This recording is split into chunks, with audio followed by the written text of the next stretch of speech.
आज भारत का metro network 1000 kilometre पार कर गया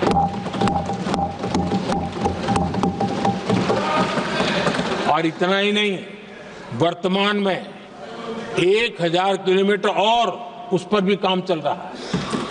यानी हम कितना तेजी से आगे बढ़ रहे हैं। आदरणीय अध्यक्ष जी, प्रदूषण को कम करने की दिशा में भी कई इनिशिएटिव भारत सरकार ने लिए हैं। 12,000 इलेक्ट्रिक बस हमने देश में दौड़ाना शुरू किया है और दिल्ली को भी बड़ी सेवा करी है, हमने दिल्ली को भी दिया है। आदरणीय अध्यक्ष जी, हमारे देश में एक नया अर्थव्यवस्था हमेशा समय समय पर का विस्तार होता रहता है। आज बड़े शहरों में गिग इकोनॉमी एक महत्वपूर्ण एरिया डेवलप हो रहा है। लाखों युवा इसमें जुड़ रहे हैं। हमने इस बजट में कहा है कि ई श्रम पोर्टल पर ऐसे गिग वर्कर अपनी रजिस्ट्री करवाएं और वेरिफिकेशन के बाद उनको इस न्यू एज सर्विस इकोनॉमी है उसको हम किस प्रकार से सहायता कर सकें और उनको एक आईडी कार्ड मिले ई श्रम पोर्टल पे आने के बाद। और हमने कहा है कि इन गिग वर्कर्स को आयुष्मान योजना का भी लाभ दिया जाएगा ताकि गिग वर्कर को एक सही दिशा में जाने की सुविधा मिलेगी। और एक अनुमान है कि आज देश में करीब करीब 1 करोड़ गिग वर्कर है और उस दिशा में भी हम काम कर रहे हैं। आदरणीय अध्यक्ष महोदय, एमएसएमई सेक्टर बहुत बड़ी मात्रा में जॉब के अवसर लेकर आता है और ये ऐसा क्षेत्र है कि जिसमें रोजगार की अपार संभावनाएं हैं। ये छोटे उद्योग आत्मनिर्भर भारत के प्रतीक है। देश की अर्थव्यवस्था में हमारा एमएसएमई सेक्टर बहुत बड़ा योगदान दे रहा है। हमारी नीति साफ है,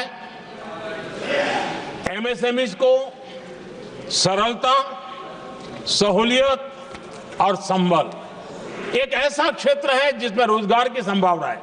और इस बार हमने मिशन मैन्युफैक्चरिंग उस पर बल दिया है और एक मिशन मोड में हम मैन्युफैक्चरिंग सेक्टर मतलब कि एमएसएमई को बल देना और एमएसएमई के माध्यम से अनेक नौजवानों को रोजगार देना और स्किल डेवलपमेंट से रोजगार के लिए नौजवानों को तैयार करना, ऐसे पूरी इकोसिस्टम को हम बल देते हुए आगे बढ़ रहे हैं। एमएसएमई सेक्टर में सुधार के लिए कई पहलुओं पर हमने काम शुरू किया है। एमएसएमई के लिए क्राइटेरिया 2006 में बनाया गया था, उसे अपडेट नहीं किया गया। पिछले 10 वर्षों में इस क्राइटेरिया में हमने 2 बार अपग्रेडेशन करने का प्रयास किया और इस बार एक बहुत बड़ा जंप लगाया है। पहली बार 2020 में, दूसरी बार इस बजट में हमने एमएसएमई को आगे बढ़ाने का प्रयास किया है। हर तरफ उनको आर्थिक सहायता दी जा रही है।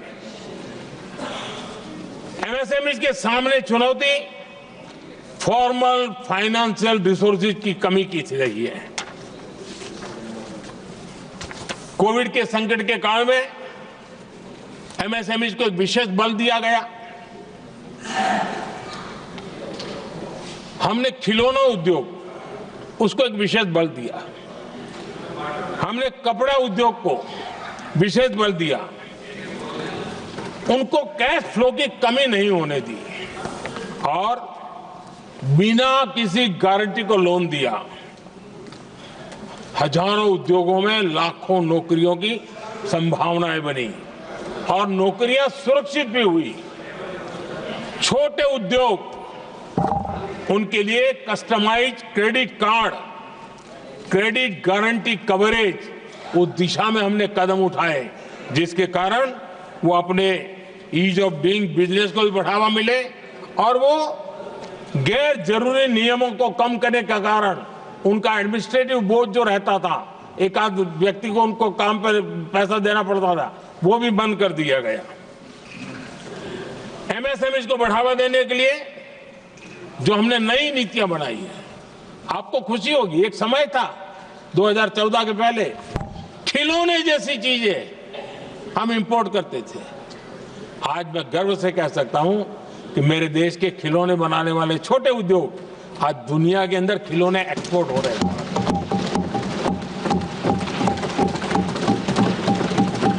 और आयात में बहुत बड़ी गिरावट आई है।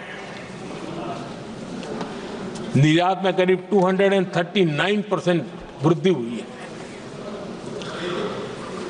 एमएसएमई के जरिए संचालित ऐसे कई सेक्टर्स हैं जो दुनिया भर में अपनी पहचान बना रहे हैं।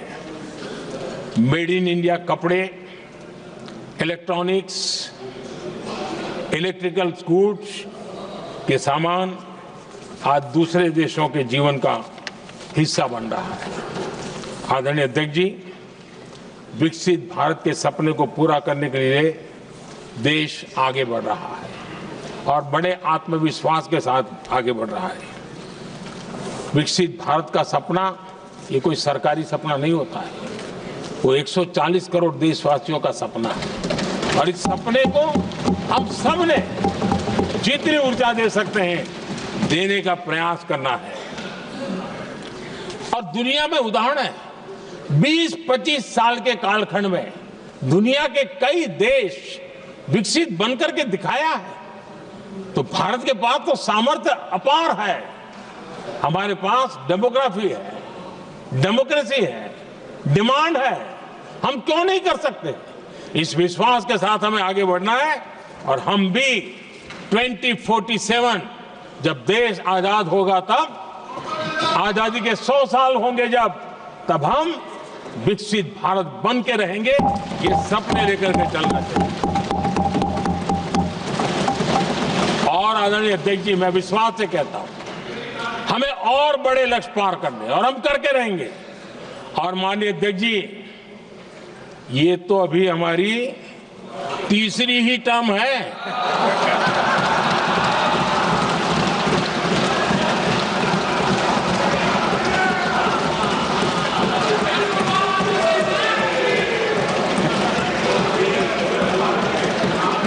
हम देश की आवश्यकता के अनुसार आधुनिक भारत बनाने के लिए, सक्षम भारत बनाने के लिए और विकसित भारत का संकल्प साकार करने के लिए हम आने वाले अनेक वर्षों तक जुटे रहने वाले हैं।